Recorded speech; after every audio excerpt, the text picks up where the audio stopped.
Halo sahabat ngopi dimanapun Anda berada, kembali lagi bersama kami di podcast Ngobrol.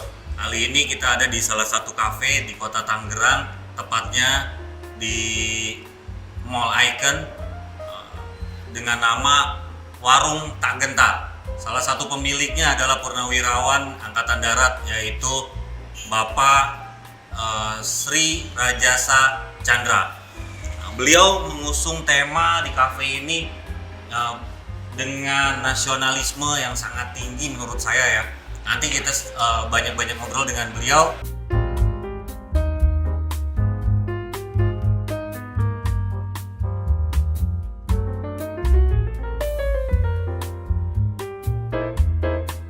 Boleh kita perkenalkan Bapak Sri Chandra Rajasa.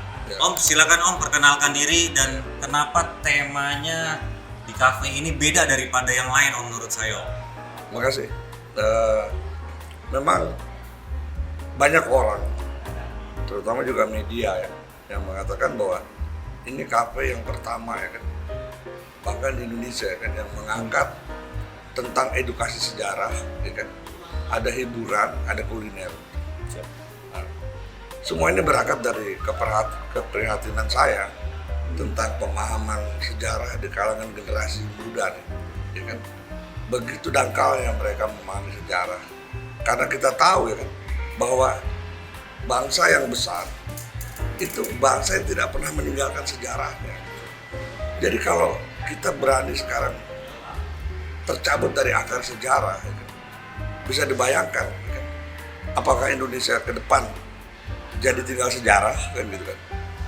Itu aja. Jadi berangkat dari situ saya bersama teman-teman mencoba berpikir bagaimana kita punya wadah, kemudian kita bisa berpartisipasi kepada bangsa ini dalam konteks edukasi sejarah. Makanya diambil waktu itu gagasan itu, kemudian kita ambil keputusan bahwa kita perlu buat kafe nih kayaknya. Oh gitu. Om, yang saya dengar juga Om menawarkan nih kalau pelajar khususnya di kota Tangerang Ya. mau ke kafe ini, Om ada paket-paket istilahnya diskon 50% Ya. sambil dapat edukasi Ya. sejarah Indonesia. Ya. Jadi begini, karena waktu itu juga karena berangkat dari keperhatian generasi muda ya, terutama ya tadi mereka usia sekolah. Karena kita tahu sendiri bahwa hari ini materi pelajaran sejarah di sekolah-sekolah dasar, sekolah menengah itu sangat minim sekali gitu. Maka dari itu saya mengajak kerjasama dengan beberapa sekolah, ya kan. Kami memperkenalkan diri, kan, dan kami menyampaikan profil kami kepada sekolah-sekolah dengan dalam bentuk ketika mereka, ya kan, dalam bentuk grup, mereka datang ke warung ini, mereka akan dapat diskon 50% untuk makanan, untuk kuliner. Kemudian kita juga menyajikan dokumenter film-film sejarah perjuangan bangsa kita. Di samping itu kita juga ada buku-buku sejarah ya kan, yang bisa mereka baca ya kan. Jadi ini semacam satu kegiatan 3 in 1 gitu ya.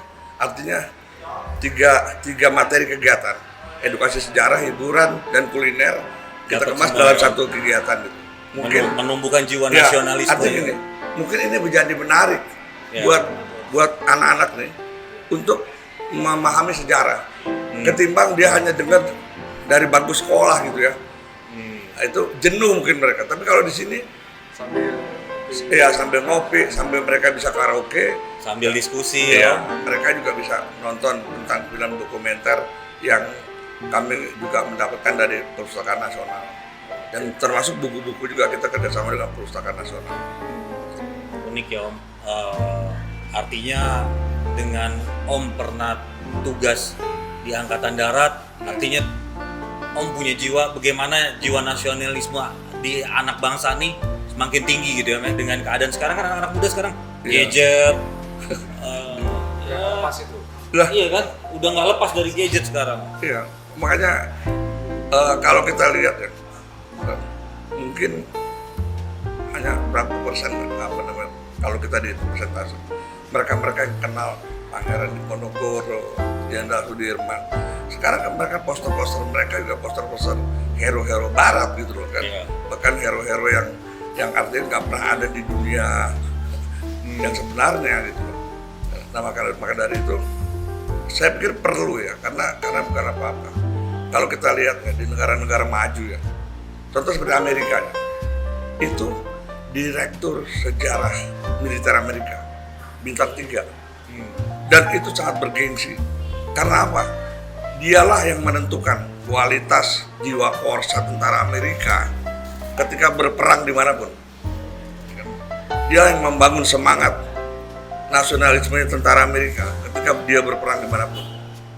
Betul. Tapi kita lihat di Indonesia kan, betapa memprihatinkannya. Banyak museum-museum sejarah yang diisi oleh orang-orang yang dibilang orang buangan, seperti Museum Satya Mandala, ya kan. Padahal itu kan berisi tentang pengetahuan sejarah ya. Tapi sampai hari ini boleh bilang yang datang bisa ditumpaki jari.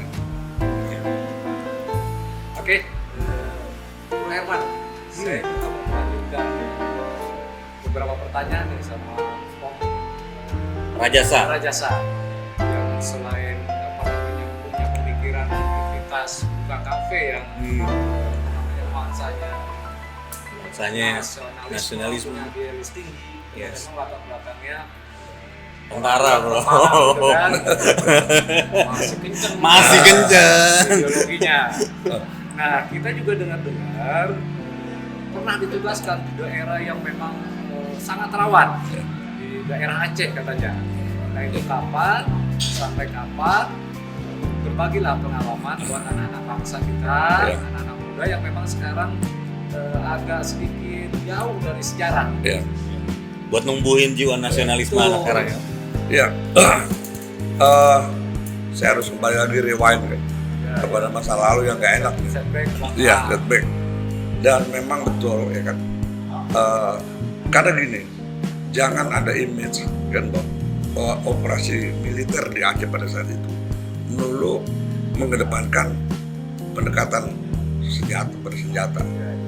Karena saya berangkat ke Aceh dalam kerangka operasi itu aja.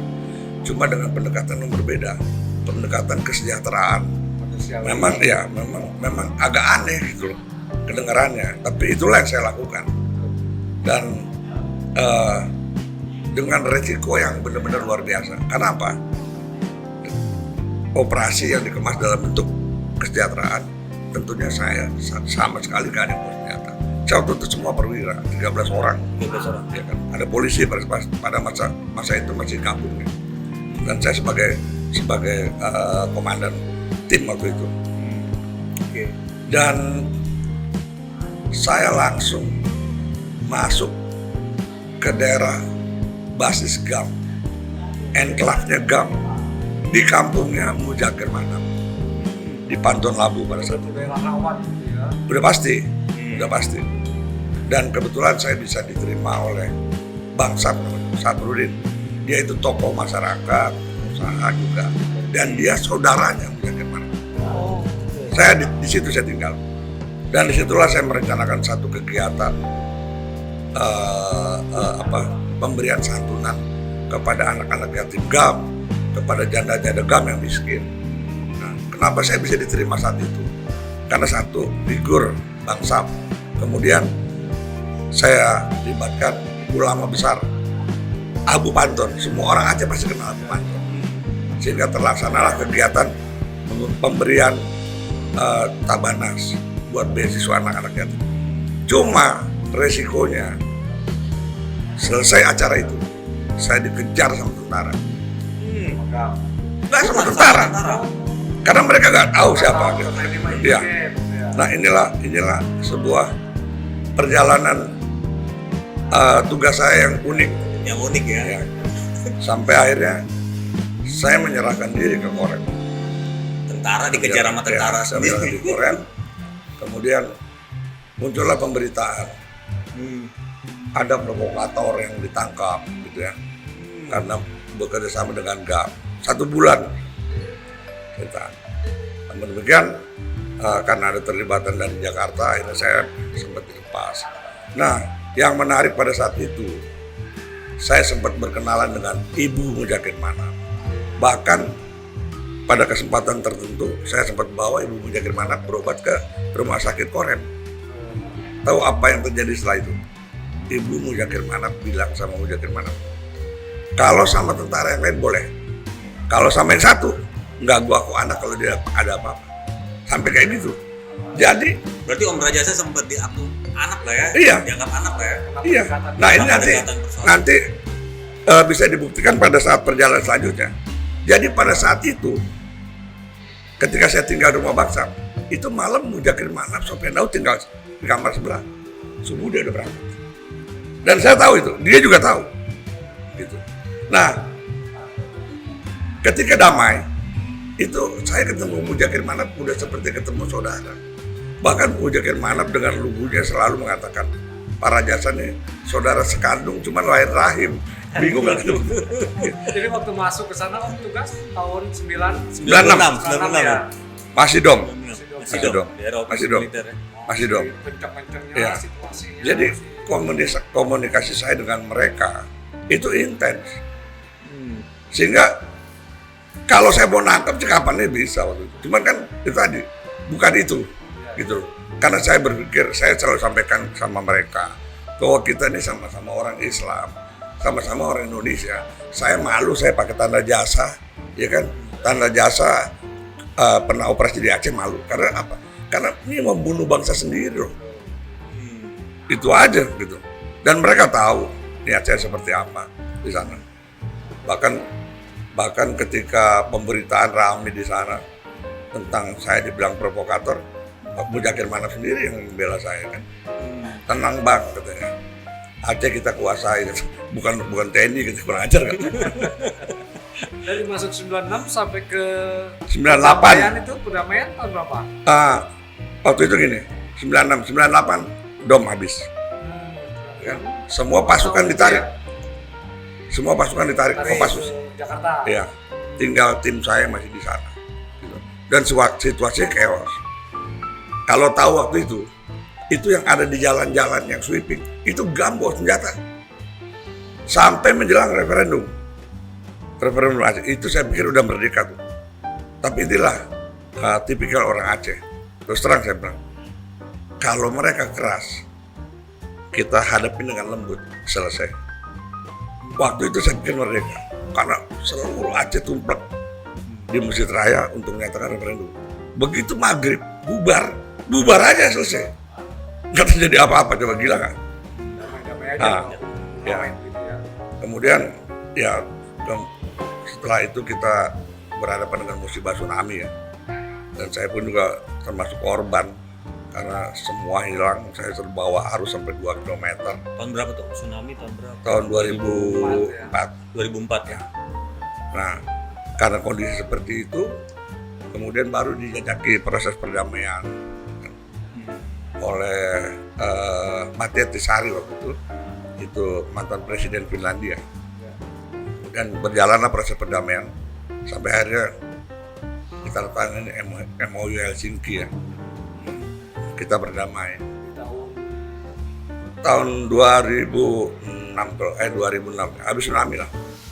Ya 2006 kita tangani kesepakatan. Dan disinilah problem muncul gitu. Karena apa? Merubah dari kultur konflik ke damai. Ini sangat sulit.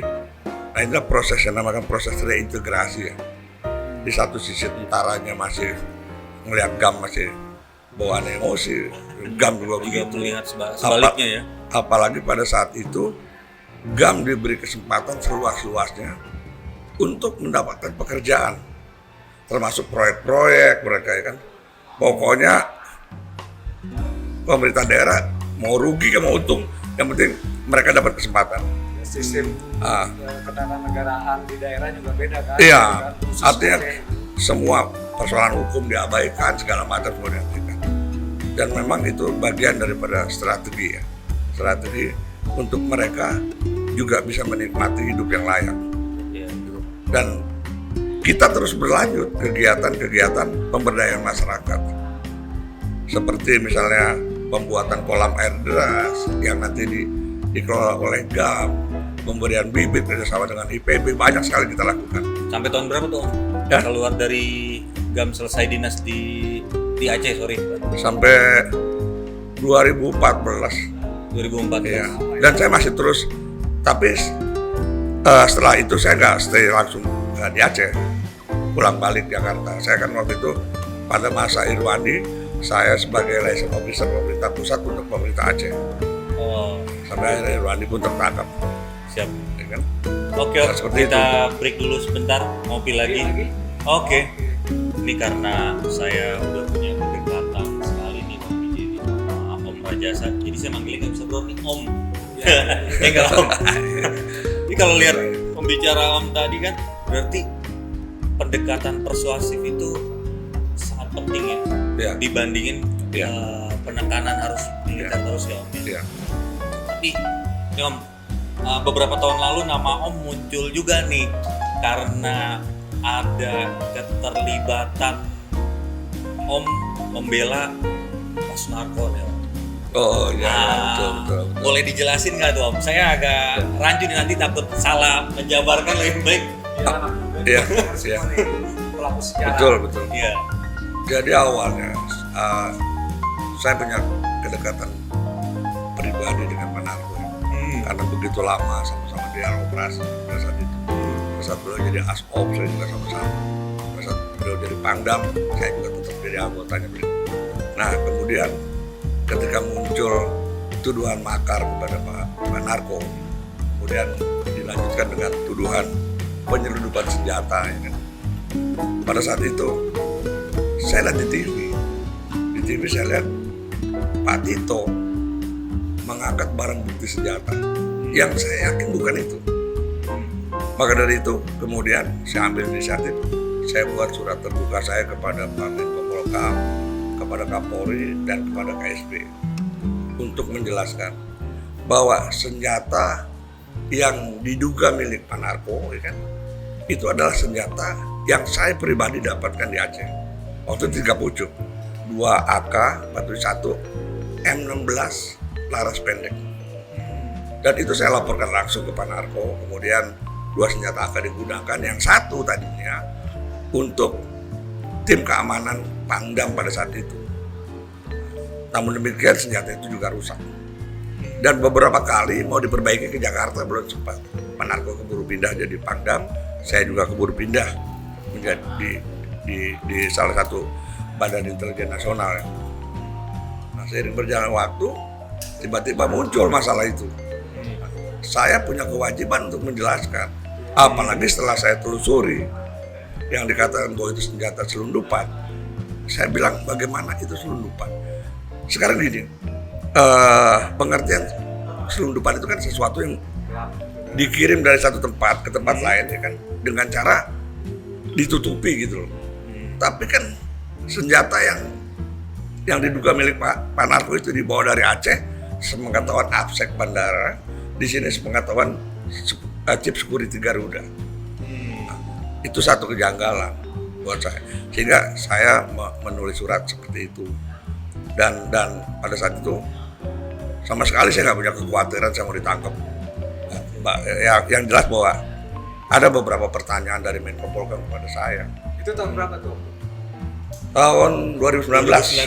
2019 akhir ya Om Rajasa ya. Ya. Nah, kemudian surat saya itu menjadi viral ketika Pak JP Surya Prabowo ya, Jenderal JP Surya Prabowo ya. menyebarkan kemana-mana. Terus ada juga Pak JK Anwar Makarim, ya. yang juga notabene atasan saya pada saat itu. Oke. Ketika dia tanyakan, itu benar Sak, kejadian seperti itu, benar Pak. Sehingga dia punya keberanian untuk membela Pak Narko, sampai akhirnya Panglima TNI membuat rekomendasi untuk Pak Narko ditangguhkan penahanannya.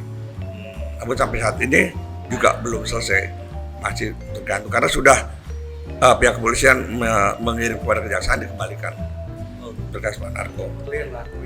Ya sebetulnya kalau saya lihat tidak ada alasan untuk melanjutkan kasus ini dengan catatan begini.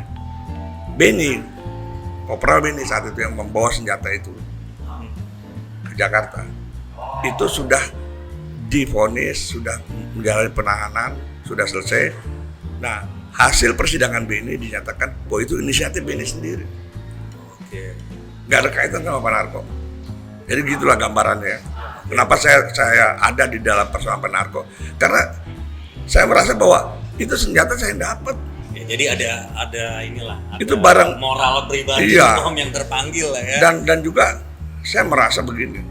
Kalau seorang mantan Danjen Kopassus bisa dikriminalisasi seperti itu, apalagi tentara-tentara seperti saya gitu loh.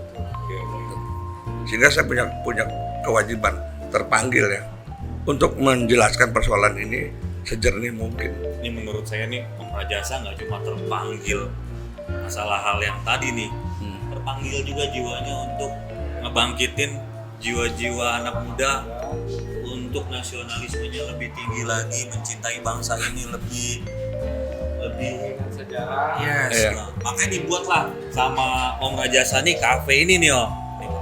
Kafe yang memang hampir nggak pernah ada model kayak gini nih. Tadi kan dijelasin satu-satunya mungkin di Indonesia yang punya konsep seperti ini gitu. Dan ini menarik sekali buat apalagi teman-teman yang ada di Tangerang. Ini cukup deket banget di Icon, kurang lebih sekitar 100 meter dari Terminal Cimone lah ya, pusat kota ya. Iya. Gitu. Saya rasa teman-teman mesti berkunjung ke sini, ketemu atau bikin janji langsung dengan Om Rajasa. Jadi dengar ceritanya langsung, melihat gambar-gambar kayak ini nih. Ya. Ini aja nih, ya kan tulisannya jangan sekali-kali melupakan sejarah Indonesia jika tidak ingin melihat Indonesia tinggal sejarah. Jadi gini, waktu grand opening kafe ini, itu acaranya bukan band, tapi orasi sejarah dari Pak Batara, seorang pakar sejarah ya kan. Jadi menarik gitu. Nah, kalau kita lihat beberapa gambar, kita juga menampilkan beberapa sejarah yang selama ini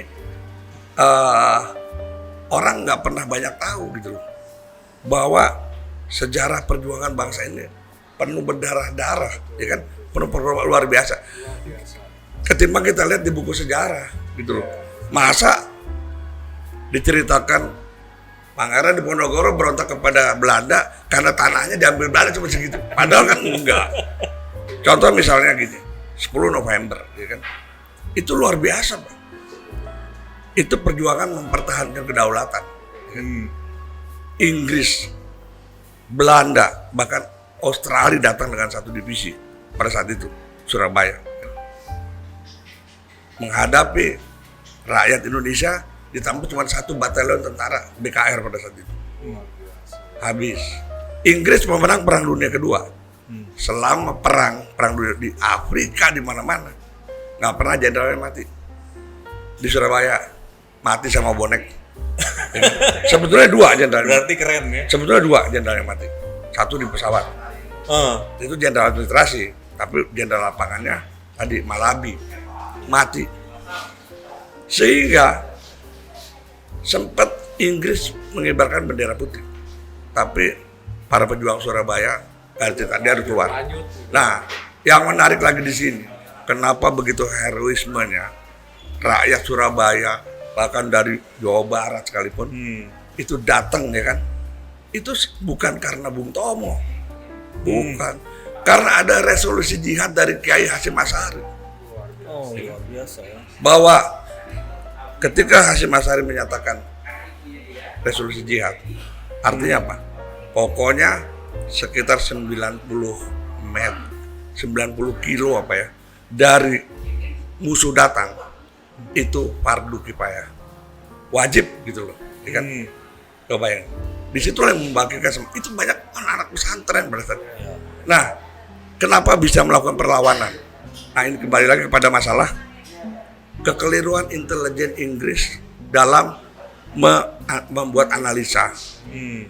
Mereka lupa bahwa pada saat itu hampir setiap warga sipil Surabaya itu pegang senjata rampasan dari Jepang. Dia lupa. Jadi sampai yang nembak pesawat Inggris itu guru pesantren yang nggak pernah tahu. Dia cuma kekuatannya tadi. Iya, pakai senjata pesawat senjata anti pesawat terbang. Itu tadi makanya karena semangat jihad itu. Panik Inggris. Nah, juga gini, penempatan 10 November sebetulnya itu sangat tidak menarik sebagai hari pahlawan. Karena itu kan dari sejak 22 Oktober kejadian itu. Ya. Harusnya lebih tepat ketika bangsa Indonesia mampu mengusir Inggris keluar, itu sekitar 28 Oktober atau tanggal berapa, itulah jadi hari pahlawan.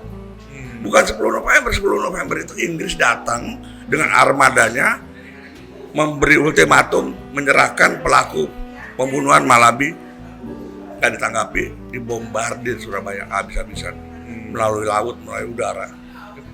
Nah, kemudian tanggal itulah dijadikan hari pahlawan. Kenapa ini bisa terjadi? Karena sejarah kita yang buat penjajah Belanda.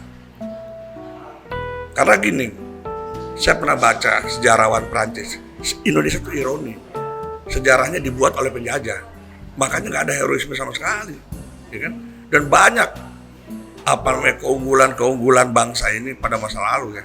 Kayak 350 tahun kita Bohong. dijajah Nah, Belanda, itu suatu doktrin yang iya, ngaco. Saya tergabung di dalam KUKB, Komite Utang Kehormatan Belanda. Nah, di situ kita memperjuangkan. Orang tahu nggak kalau sampai hari ini secara de jure Belanda tuh nggak pernah mengakui kemerdekaan kita 17 Agustus tahun 45, nggak ada. Duta besar Belanda setiap 17 Agustus dia nggak datang ke istana. Beneran. Nah, yang lucunya lagi, ini bisa dibuktikan pada saat kesebelasan nasional Belanda datang ke sini berhadapan dengan PSSI. Dia nggak mau pakai kostum nomor 2. Padahal aturan FIFA, tuan rumah pakai kostum nomor 1. Yes. Nggak mau. Kita ngalah, bayangin coba. Karena apa? Karena Belanda tidak pernah kita mengakui bahwa sebagai bangsa berdaulat. Dia pakai kostum nomor 1. Nah, ini orang banyak yang nggak tahu nih sampai hari ini. Bahkan waktu kita orasi sejarah KUKB di DPR RI, nggak ada yang tahu. Bahkan sampai kita sendiri mengatakan, buat apa kita membangun hubungan diplomatik dengan Belanda, gitu loh. Yeah. Karena sebetulnya musuh utama kita sekarang ini Belanda sebenarnya. Ini sangat menarik. Ini juga Ya. sekarang apalagi? Iya. Ya, sama sekali nggak tahu. Nah, sekarang datang ke warung tak gentar. iya. Nah, sekarang salah satu contoh lagi. Kenapa Belanda tuh ancaman buat kita? Satu organisasi namanya ANPO, Unrepresented People Nation Organization. Itu organisasi semacam PBB, tapi yang menaungi masyarakat-masyarakat yang tidak terwakili. Di situ RMS ada, GAM ada, OPM ada. Itu berpusat di Den Haag yang dibiayai oleh pemerintah Belanda. Cobain. Sampai hari ini. Oke Om, sebelum kita lanjut kita ngopi dulu Karena nih. memang cerita secara yang sangat serius nih. Iya. Kita ngopi dulu. Kita ngopi Kalau dulu. nggak ketangkep juga ini. Om Rajasa, berarti 350 tahun bangsa Indonesia dijajah itu menurut Om adalah sebuah doktrin yang diciptakan Iya, Belanda. jelas. Karena itu kan pertama kali yang menyatakan itu kan Belanda. Kemudian tanpa sadar itu diterima sebagai sebuah kebenaran. Nah, makanya gini, saya tergabung di dalam tadi organisasi KUKB, Komite Utang Kehormatan Belanda. Hari ini kita tuh memperjuangkan untuk menghapus stigma bahwa bangsa ini sebagai bangsa yang begitu terjajah begitu lama ya. Nah, tapi kalau kita lihat sejarah bicara Indonesia ini sebagai bangsa pemenang. Ketika dia proklamirkan tahun 45, ya kan, pemenang Perang Dunia Kedua, sekutu, habis bagi kita, nggak ada cerita tuh. Coba bayangin. Yang tadi Om jelaskan ya, Iya. Inggris Iya. dengan Nah, sekutunya di betul. Surabaya dipukul Betul. mundur ya. Nah, kemudian KUKB juga berhasil memperjuangkan mengangkat persoalan kekejaman tentara Belanda di Indonesia. Salah satunya di Rawagede, Kerawang. Dan itu kita berhasil. Belanda mengakui terjadi kekerasan terhadap warga sipil. Kemudian ada kompensasi yang diberikan oleh Belanda kepada masyarakat yang korban, kemudian kepada desa itu. Nah, yang sekarang kita perjuangkan masalah Westerling. Yang ini masih belum. Oke Om. Om, rasanya karena waktu nih Om, Ya. mungkin ke depan Kita boleh bikin part 2 lagi. part 2, tapi kalau bisa Om ada tandeman temen yang dari background dari militer juga, yang menguasain sejarah juga, yang bisa membangkitin nasionalisme anak Insya Allah, muda, ya. Om. Iya, insya Allah, Gitu ya. loh. Iya. Nah, tapi kita juga nggak lupa turut mengundang nih anak-anak muda nih supaya datang ke warung Tak Gentar nih. Ya, insya Allah ya. Bisa sambil belajar. Kopi sambil belajar sejarah. Karena gini, Nengok. kita juga ada semacam bagian daripada paket kita. Siap. Untuk jadi gini, keluarga pahlawan 17% diskon.